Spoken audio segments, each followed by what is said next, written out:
ব্রাইডের চোখ যদি হয় হুডেড এবং তার সাথে স্মল, এরকম চোখে বেঙ্গলি ট্র্যাডিশনাল কাজল টানা চোখ কীভাবে করবে চলো শিখে নিই তার একটা ছোট্ট টিউটোরিয়াল।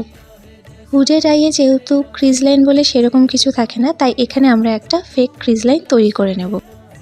মিডিয়াম শেডের পছন্দ মতো যে কোনো আইশ্যাডো নিয়ে আমরা এখানে ক্রিজ লাইনটা তৈরি করে সেটাকে ভালো করে ব্লেন্ড করে নিচ্ছি। ফার্স্টে ক্রিজ লাইন তৈরি করে নেওয়ার পর আইলিডে দিয়ে দিচ্ছি হালকা যে কোনো একটা শেড।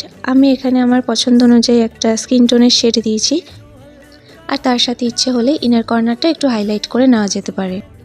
এরপর ক্রিজ লাইনের ওপর ট্রানজিশন এরিয়াতে পছন্দ মতো একটা শেড নিয়ে সেটাকেও ভালোভাবে ব্লেন্ড করে দিতে হবে। এরপর হচ্ছে কাজলের পালা। এক্ষেত্রে ওয়াটার লাইনে কাজল পরানোর সাথে সাথে চোখের নিচেও একটু মোটা করে কাজল পরিয়ে নিয়েছি।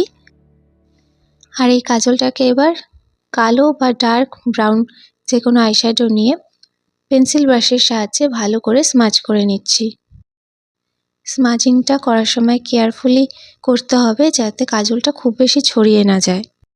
এখানে কাজলটা আইশ্যাডো দিয়ে ভালোভাবে স্মাচ করা হয়ে গেছে আমার।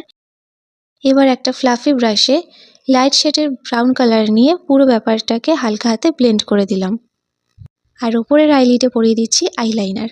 যেহেতু হুডেড আই তাই আইলাইনারটা কিন্তু যতটাই সম্ভব সরু রাখতে হবে।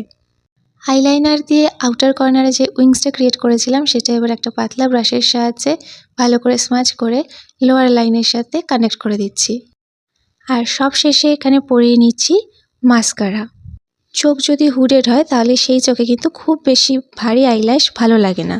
তো এই স্টেপগুলোর সাহায্যে আমরা যে কোনো হুডেড এবং স্মল আইয়ে কাজল টানা চোখ এঁকে চোখ দুটোকে কিন্তু বড় দেখাতে পারি।